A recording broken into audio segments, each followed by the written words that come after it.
Archie on the beat. Hello guys, welcome to BTech.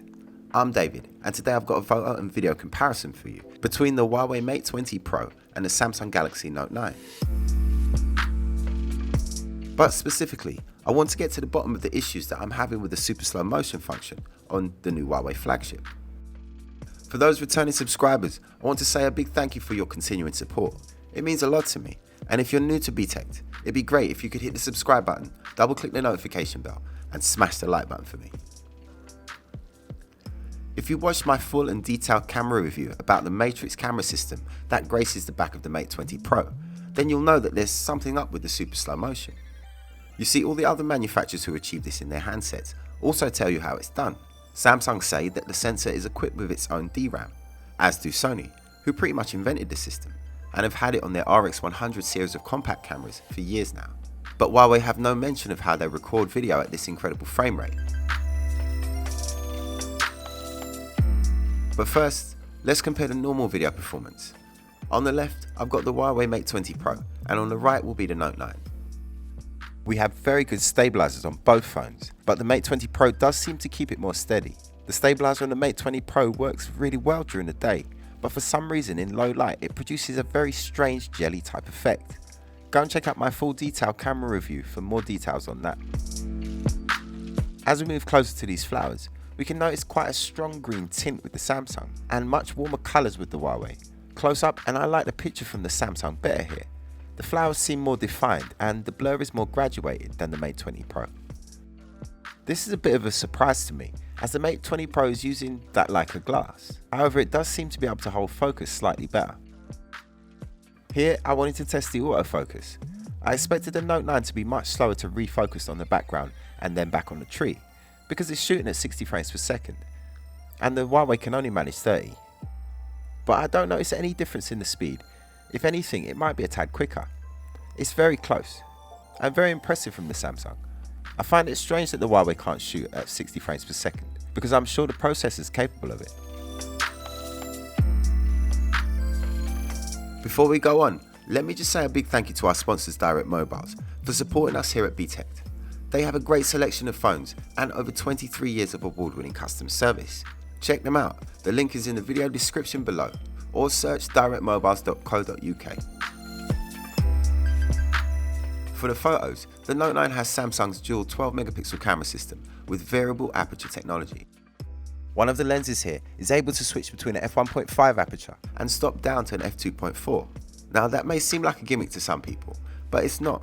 The ability to stop the aperture down or reduce the amount of light that's coming through the lens is very important when shooting with a DSLR camera. Stopping down will sharpen up the image right across the frame and reduce your depth of field, widening the focal plane so more of the image is in focus.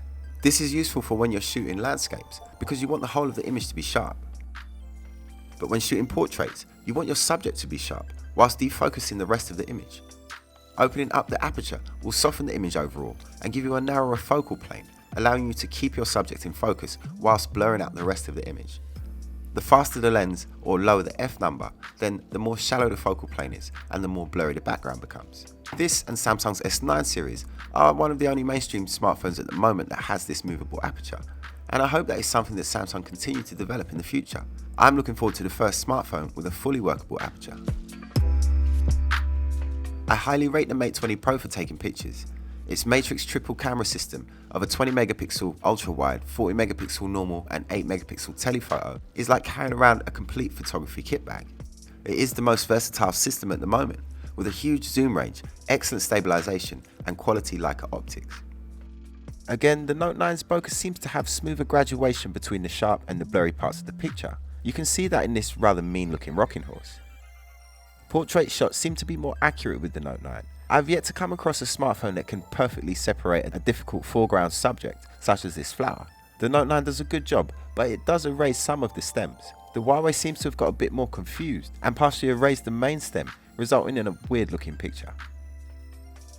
But let's get to that super slow motion, because I feel like someone has to call out Huawei on this. They've been pulling this trick since the P20 Pro, and passing it off as if the device is actually capable of shooting at 960 frames per second, because in reality it just doesn't have the hardware to do it. The biggest giveaway is that it performs pretty well in low light when compared to the SlowMo of the Samsung and of the Sony Xperia XZ3. They need bright sunlight to avoid noise and grain, but the Huawei can manage the slow motion pretty well in less than perfect lighting.